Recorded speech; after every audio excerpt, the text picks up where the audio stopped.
ಮೊದಲನೇದಾಗಿ ನಮಗೆಲ್ರಿಗೂ ಗೊತ್ತಿದೆ, ಪಾಪ ರೇಣುಕಾ ಸ್ವಾಮಿಯವರ ಆತ್ಮಕ್ಕೆ ಶಾಂತಿ ಸಿಗಬೇಕು. ಆಮೇಲೆ ಅವ್ರ ಕುಟುಂಬಕ್ಕೆ ಅವ್ರ ತಂದೆ ಆಗಲಿ, ತಾಯಿ ಆಗಲಿ, ಅವ್ರ ಅಜ್ಜಿ ಆಗಲಿ, ಆಮೇಲೆ ಅವ್ರ ಹೆಂಡತಿ ಪ್ರೆಗ್ನೆಂಟ್ ಆಗಿದ್ದಾರೆ, ಅವ್ರಿಗೂ ಭಗವಂತ ಧೈರ್ಯ ಕೊಡಲಿ ಅಂತ ನಾನು ಕೇಳ್ಕೊತೀನಿ. ಅದಾಗಬಾರ್ದಾಗಿತ್ತು. ನಮಗೆಲ್ರಿಗೂ ನಿಮ್ಗೆ ಎಷ್ಟು ಗೊತ್ತಿದೆ ಅಷ್ಟೇ ನನಗೂ ಗೊತ್ತಿರೋದು. ಯಾಕಂದರೆ ನಾನು ದರ್ಶನ್ ಸರ್ ಅವ್ರನ್ನ ಮೀಟ್ ಮಾಡಿ ಒಂದು 4 ತಿಂಗಳಾಗಿತ್ತು. ಅವ್ರ ಬರ್ಡೇಗೆ ಮೀಟ್ ಮಾಡಿದ್ದು. ಸೊ ನನಗೂ ಗೊತ್ತಿಲ್ಲ, ಎಲ್ಲ ನಿಮ್ಮ ಒಂದು ಚಾನಲ್ಸಲ್ಲಿ ಏನು ಬರ್ತಿದೆಯೋ ಅದನ್ನೇ ನೋಡ್ತಿದ್ದೆ. ಪ್ರತಿಯೊಂದೂ ನಾವು ಅಲ್ಲಿ ಸ್ಟೇಷನ್ ಹತ್ರ ಟ್ರೈ ಮಾಡಿದೆ, ಅನ್ನಪೂರ್ಣೇಶ್ವರಿ ಸ್ಟೇಷನ್ ಹತ್ರ ಹೋಗೋಕ್ಕೆ ಟ್ರೈ ಮಾಡಿದೆ ಮೀಟ್ ಮಾಡಬೇಕು ಅಂತ. ಅಲ್ಲೂ ಆಗಲಿಲ್ಲ. ಬಟ್ ಇಲ್ಲಿ ನನಗೊತ್ತು ಭೇಟಿ ಮಾಡ್ಕೊಂಬಂದೆ. ಮೌನವಾಗಿದ್ದರು, ಸುಮ್ಮನೆ ವಿಶ್ ಮಾಡಿದೆ. ಅವರು ಸರಿ ಅಂದರು. ಒಂದೇ ಒಂದು ಸೆಕೆಂಡ್ ಅಷ್ಟೇ ಶೇಕ್ ಹ್ಯಾಂಡ್ ಮಾಡಿದೆ, ಬಂದೆ. ನಾನು ಏನೂ ಮಾತಾಡಿಲ್ಲ, ಅವರು ಮಾತಾಡಿಲ್ಲ. ನಾನು ಸುಮ್ಮನೆ ಟೈಗರ್ ಅಂದರು, ಬಾಸ್ ಅಂದೆ ಅಷ್ಟೇ. ನನಗೂ ಈ ಒಂದು ಇದರಲ್ಲಿ, ಯಾಕಂದರೆ ಇದು ಬೇರೆ ಎಲ್ಲ ಕಡೆನೂ ಬೇರೆ ಥರದ್ದು ನಾವು ಮೀಟ್ ಮಾಡಿದ್ದೀವಲ್ಲ, ನಾನು ಏನೂ ಮಾತಾಡಲಿಲ್ಲ. ಸರಿ ಆಯಿತು ಅಂತ ಬಂದ್ಬಿಟ್ಟೆ. ನನಗೆ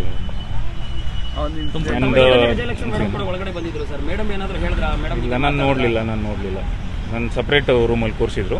ನಾನು ಯಾರು ಬಂದಿದ್ದಾರೆ ಏನು ಅಂತ ನೋಡಲಿಲ್ಲ. ಸಪ್ರೇಟಾಗಿ ನಾನು ನೋಡದೆ ಬಂದೆ. ಆಮೇಲೆ ಇನ್ನೊಂದು ವಿಷಯ ಏನು ಅಂದರೆ, ಇವತ್ತು ನನಗೆ ಎಷ್ಟು ಗೊತ್ತಿದೆ ಅಷ್ಟೇ ನಾನು.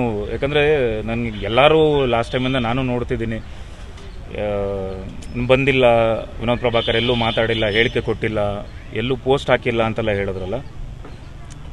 ನಾನಂದರೆ ಈಗ ಪೋಸ್ಟ್ ಹಾಕಿ ಈ ಸಮಸ್ಯೆ ಬಗೆಹರಿಯುತ್ತೆ ಅಥವಾ ಈ ಪ್ರಾಬ್ಲಮ್ ಎಲ್ಲ ಸಾಲ್ವ್ ಆಗುತ್ತೆ ಅನ್ನೋ ಥರ ಆಗಿದ್ದಿದ್ರೆ ನಾನೇ 1 ಲಕ್ಷ ಪೋಸ್ಟ್ ಹಾಕ್ಬಿಡ್ತಾಯಿದ್ದೆ. ಇದೆಲ್ಲ ಪ್ರಾಬ್ಲಮ್ ಸಾಲ್ವ್ ಆಗಲಿ, ಎಲ್ಲ ಮೊದಲಿನ ಥರ ಆಗೋಗಲಿ ಅಂತ.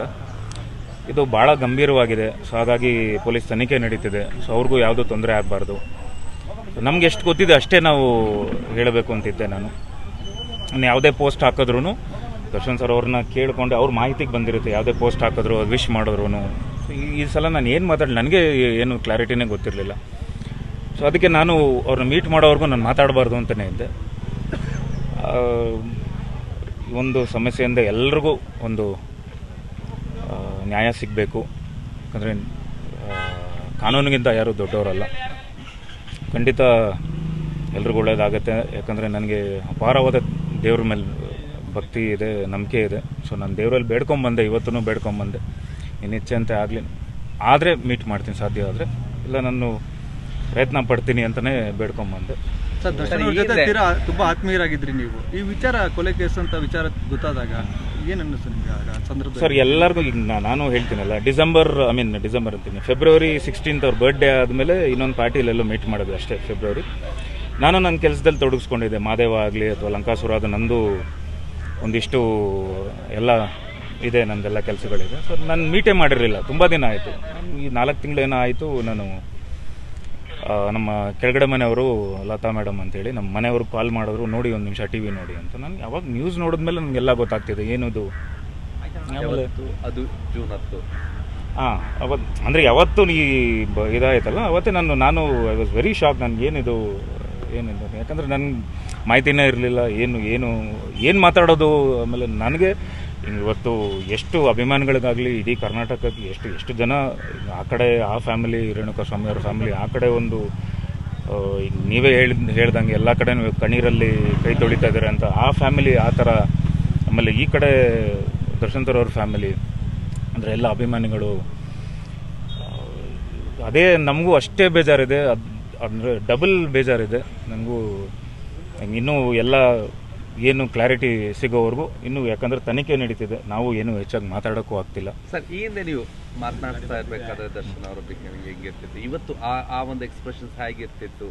ಎಲ್ಲ ಒಂದು ಕಡೆ ಫೀಲಲ್ಲಿ ಇತ್ತ ಕಾಣಿಸ್ತಾ ನಿಮಗೆ? ಹಾಂ ಸರ್, ನಾನು ತುಂಬಾ ಮಾತಾಡಿಲ್ಲ. ಅಂದರೆ ಅವರು ಬೇಜಾರಲ್ಲಿದ್ದರು, ಮಂಕಾಗೆ ಇದ್ದರು ಸರ್. ನಾನು ತುಂಬಾ ಡಿಸ್ಟರ್ಬ್, ಯಾಕಂದರೆ ನಾವು ಹೋಗಿದ್ದೆ ಒಂದ್ಸಲ ಅವ್ರ ಮುಖ ನೋಡ್ಕೊಂಡು ಬರ್ತೀನಿ ಅಂತ ನಾನು ರಿಕ್ವೆಸ್ಟ್ ಮಾಡಿಕೊಂಡೆ. ಬಟ್ ಏನು ಪ್ರೋಟೋಕಾಲ್ ಇದೆಯೋ ಅಷ್ಟೇ ಪೊಲೀಸ್ನವರು ಅಷ್ಟೇ ಸ್ಟ್ರಿಕ್ಟಾಗಿ ಇದು ಮಾಡಿ ಎಲ್ಲನೂ ಪ್ರೋಟೋಕಾಲ್ ಥ್ರೂನೇ ಮಾಡಿ ಒಂದು ಅರ್ಜಿ ಕೊಟ್ಟು ನಾನೆಲ್ಲ ಮಾತಾಡಿ ಆಮೇಲೆ 1 ನಿಮಿಷ ಮುಖ ನೋಡ್ಕೊಂಡು ಹೋಗ್ತೀನಿ ಅಂತ. ಒಂದೇ 1 ಸೆಕೆಂಡ್, ಐ ಥಿಂಕ್ 2 ಸೆಕೆಂಡ್ ಹಿಂಗೆ ನೋಡಿದೆ, ಮಾತಾಡಿದೆ, ಸೆಕೆಂಡ್. ಈ ದಿನ ಅವರ ಫಿಸಿಕ್ ಅಪಿಯರೆನ್ಸು, ಇವತ್ತು ನಿಮಗೆ ಫಿಸಿಕ್ ಅಪಿಯರೆನ್ಸ್ ಹೇಗೆ ಕಾಣಿಸ್ತು ನೋಡಿ, ಒಂದು ಸೈಕಾಲಜಿ ಇರುತ್ತೆ. ಸರ್ ಏನಾಗಿದೆ ಅಂದರೆ ಈಗ ನಾನು ತುಂಬ ಮಂಕಾಗಿದ್ದೀನಿ. ಅಂದರೆ ನನಗೂ ಇವತ್ತು ಮೀಟ್ ಮಾಡ್ತಾರೆ, ಆಗುತ್ತಾ ಆಗಲ್ವಾ ಅಂತಲೇ ಬಂದೆ. ಒಂದು ನಾನು ಹೇಳ್ಕೊಂಡೇ ಬಂದೆ 99.99% ಮೀಟ್ ಆಗಲ್ಲ ಅಂತಲೇ ನಾನು ಅಂದ್ಕೊಂಡಿದ್ದೆ. ಬಟ್ ಮೀಟ್ ಆದಾಗ ನನಗೂ ಒಂಥರ ಏನು ಹೇಳ್ತೀರ ಆತಂಕ ನನಗೂ ಇದಿತ್ತು.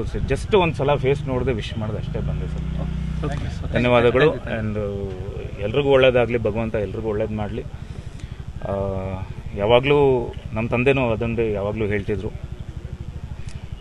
ಒಬ್ಬ ನಿರಪರಾಧಿಗೆ ಯಾವತ್ತೂ ಶಿಕ್ಷೆ ಆಗಬಾರ್ದು ಅನ್ನೋದೇ ಕಾನೂನಲ್ಲಿದೆ. ಸೊ ಹಾಗಾಗಿ ನಮ್ಮ ಪ್ರಕಾರ ಎಲ್ಲರಿಗೂ ಒಳ್ಳೇದಾಗುತ್ತೆ.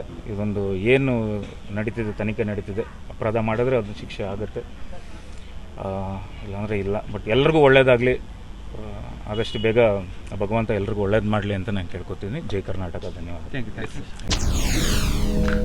SS TV ಸಿನಿಮಾ ಜಗತ್ತಿನ ಕ್ಷಣ ಕ್ಷಣದ ಸುದ್ದಿಯೊಂದಿಗೆ.